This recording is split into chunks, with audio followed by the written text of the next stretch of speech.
All right, good morning, everyone, and welcome to a Fed League Flash.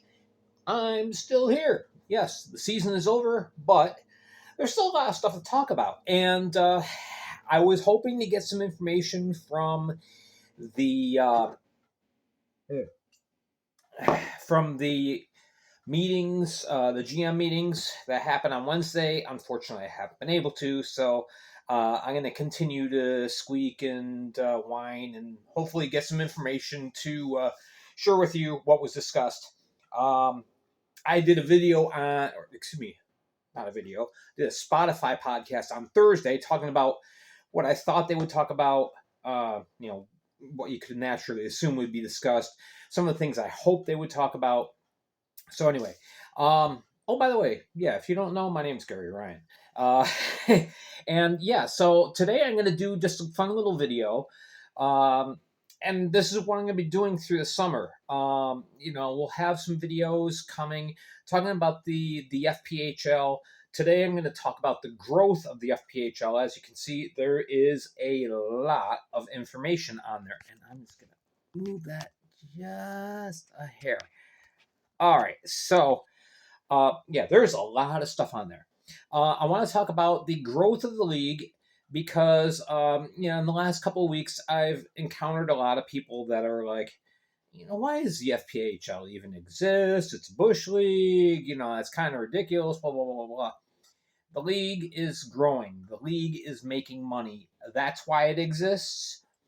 That's why it's here, and that's why it's not folding. It's not going on anywhere. In spite of the difficulty we've had with a couple of the franchises, namely Delaware and Elmira, the league continues to grow. The league is looking to expand, and expansion is a given at this point. So, I want to look at things. First of all, the league has just completed its 13th season. In 13 years, as you can see, there's been a lot of changes, as there is in the entertainment industry with a business or an entity. So we start with the first season, 2010, 2011. We have 6 teams. We have the Thousand Island Privateers. We have the Akwesasne Warriors, Broome County Barons, who later became the Cape Cod Bluefins, Rome Frenzy, Danbury Whalers, and the New York Aviators based in Brooklyn. Now, Don Kiernan got everything together. Obviously, all the teams are very close together. The longest trip, as far as traveling, is Brooklyn up to Akwesasne at this point. So the league starts off, has a fairly successful year for its first year. Now, some teams really, really struggled to draw, like Rome. They played in the 1,500 seat arena, only drew an average of 215 fans per game. So we don't have exact statistics. Most of the statistics that we have available are estimated. So based off those estimated numbers, which I got off of a couple sources, HockeyDB, as well as Elite Prospects. The total attendance for the league for the 6 teams, first year, 93,200. That's the estimated number of people who went through the turnstiles. So the league begins to look to grow. New teams for the next year in Danville and New Jersey. New Jersey did very well, second in attendance in the league behind Danbury. Danbury was the biggest arena during that first year. As you can see, Danbury's arena, same arena that the Hat-Tricks play in today. Seats about 3,200, and they averaged about 1,700 for that first year. Not too bad. And then you had Rome drawing 200 fans a game. That didn't work out. So anyway, New Jersey is second in attendance in the second season with almost 950 fans per game. But I guess there's a lease contract dispute. And so the team moves to Williamsport. Probably the biggest mistake that the league has made as far as franchise placement ownership, all that kind of stuff. Williamsport is playing outdoors in a flooded baseball field. So, but if you're growing and you're going to go through growing pains, third year to have a mistake like that, not a bad time to have that kind of an error. So, all right, Danville starts off slowly, starts to build up. Now you start to see the league expanding into larger markets. Okay, 2012, 2013, we had the Dayton Demons. Played in Hara Arena. Dayton was an old IHL city with the Dayton Gems. And the team did pretty well as far as drawing through the gates. Of course, there was a lot of problems with old Hara Arena, which is no longer thanks to a tornado.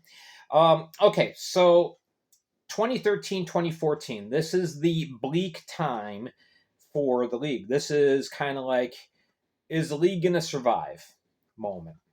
2013, 2014, there's only 4 teams that are left standing. You have Danbury, Dayton, Watertown, now moved down to Watertown from the Alexander Bay, and Danville. Okay, so the teams do pretty well as far as a draw that year. That year, only 4 teams, and the league ended up with an average attendance, a total attendance of 113,400. So there's growth, even though you're down to 4 teams. You started off with 6. You're drawing more fans. So things are looking okay. That was kind of like, that was the make or break season, and the fans responded very well, and so the league kind of felt like, all right, we can go on. We survived this. We can get to the next level. So 2014, 2015, you try and add Berkshire in Massachusetts. And you had one team in Southwest Pennsylvania that bad management situation. So you played almost a full year with a travel team that went 3-43. So again, kind of a tough deal there. But 2015, 2016 is when we really start to see the establishment of the current FPHL. Okay, Port Huron, the Prowlers come in. Again, another old IHL market where the Port Huron Flags played for a number of years. All right, so Port Huron comes in, draws well, wins the Commissioner's Cup in their first year. You also had teams in Brewster, which that was because of fragmentation with everything going on in Danville at that time. Brewster was playing in a covered but outdoor rink, only drawing 250 fans a game. You also had the Berlin River Drivers, who did moderately okay, but not really well enough. Then we get to 2016, 2017. You have the Watertown Wolves. Watertown had taken a year off, came back, rebranded from the Privateers to the Wolves, to their current iteration.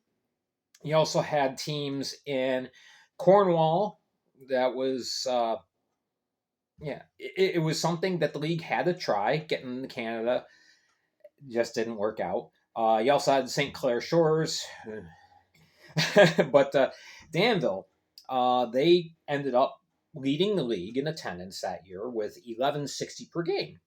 So again, the league's going through some tough times with a lot of franchise instability, but the fans are still coming in. So the league's holding steady.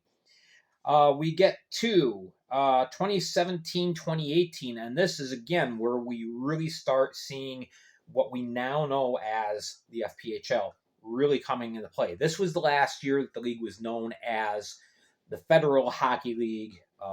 We aren't going to get into that whole story.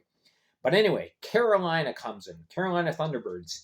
Instant hit. All right. right off the gate.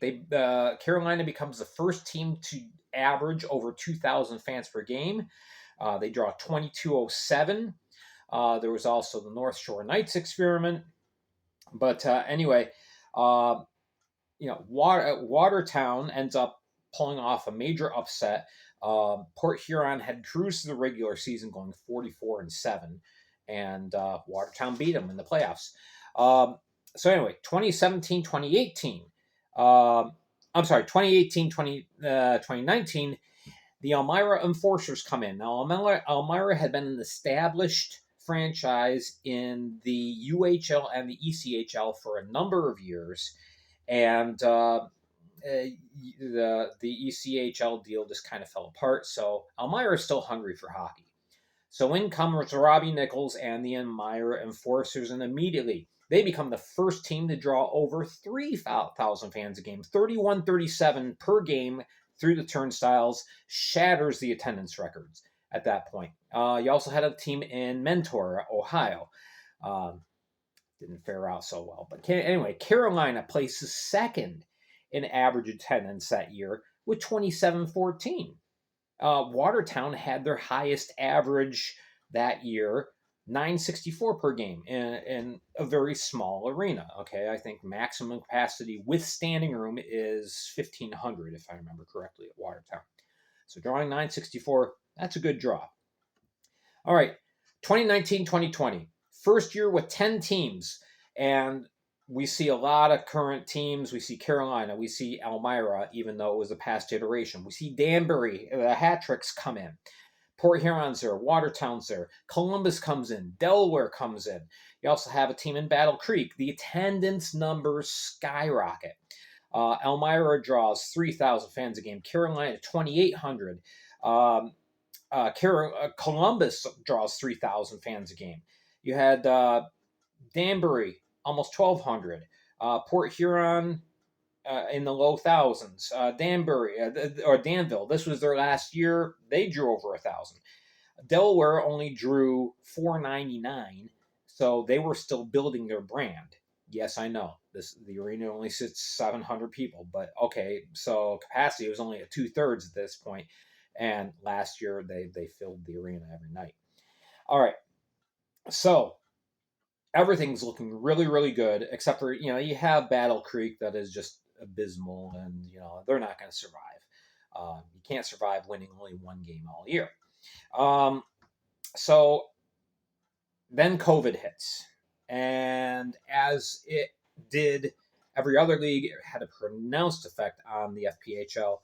So the FPHL kind of went into hibernation mode at this point. Only 4 teams competed that year. You had Elmira, Columbus, Carolina, and Port Huron. Delaware, Danbury, and Watertown opted out for that year, filing for inactive.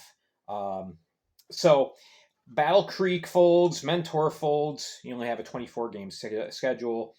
And at the end of the year, Elmira gets shut down. So 21-22 comes in, and okay, 3 teams come back. Everything is good. The crisis is over.